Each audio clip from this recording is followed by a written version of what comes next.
Kung mamamatay rin naman tayong lahat balang araw, ano nga ba talaga ang silbi ng sobrang pagsisikap? Hindi ito simpleng tanong. Ito ang tanong na halos walang gustong harapin ng totoo. Dahil gusto ng sistema na lagi kang abala. Mula pagkabata, tinuruan tayong isipin na ang kahulugan ng buhay ay nasa likod ng isang bagay, tagumpay sa trabaho, sapat na pera, perpektong relasyon, o sa araw na masasabi mong nakamit ko na. Kaya tuloy-tuloy tayong tumatakbo papunta sa hinaharap. Umaasang doon magiging malinaw ang lahat. Pero may isang bagay na walang nagsabi sa'yo, hindi talaga dumarating ang puntong iyon. Makukuha mo ang promotion pero ilang araw lang ang saya. Mabibili mo ang bahay na pinangarap mo pero kalaunan parang kulang pa rin.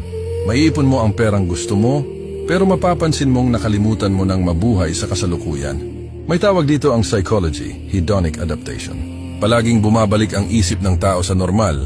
Nitong emosyon kahit gaano kalaki ang naabot mo. Ibig sabihin, walang panlabas na bagay ang ginawa para punuin ka habang buhay. Hindi dahil wala kang utang na loob, kundi dahil ganun gumana ang isip ng tao. At alam iyon ng sistema. Kaya palagi ka nitong binebentahan ng panibagong goal. Dito nagsisimula ang totoong pagod. Dahil karamihan ng paghihirap mo ay hindi galing sa buhay mo ngayon. Galing ito sa pagkakulong mo sa dalawang panahong wala naman talaga, yung nakaraan na hindi mo na mababago, at ang hinaharap na hinihintay mong maging simula ng totoong buhay mo. Pero ang buhay, hindi kailanman naroon.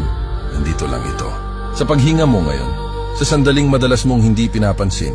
At pagkatapos, dumarating ang comparison, ang tahimik na lason.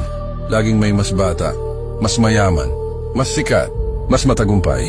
At kapag doon mo ibinasi ang halaga mo, hindi mo mapapansin ang buhay na nangyayari mismo sa harap mo. Dahil ang tunay na kahulugan ng buhay ay hindi nakatago sa status. Nakatago ito sa presensya, sa mabagal na pagkain habang ninanamnam ang bawat subo, sa pagtitig sa langit nang hindi iniisip ang oras, sa malalim na tawanan kasama ang mahal mo, sa pakiramdam na buhay ka kahit wala kang kailangang patunayan. At ito ang pinakamahalagang bahagi. Madalas nating isipin na ang pangmatagalan lang ang mahalaga. Pero ang bato maaaring manatili ng milyon-milyong taon nang walang nararamdaman. Samantalang ang bagyo ilang minuto lang. Pero kaya nitong buhayin muli ang tuyong lupa. Hindi mahalaga ang buhay dahil habang buhay ito. Mahalaga ito dahil hindi ito permanente.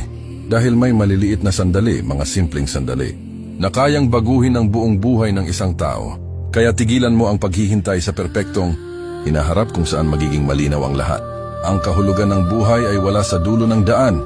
Nandito lang ito, sa simpleng araw-araw, sa bawat paghinga, sa bawat usapan, sa bawat yakap, sa bawat sandaling napapaalala sa iyo na buhay ka pa.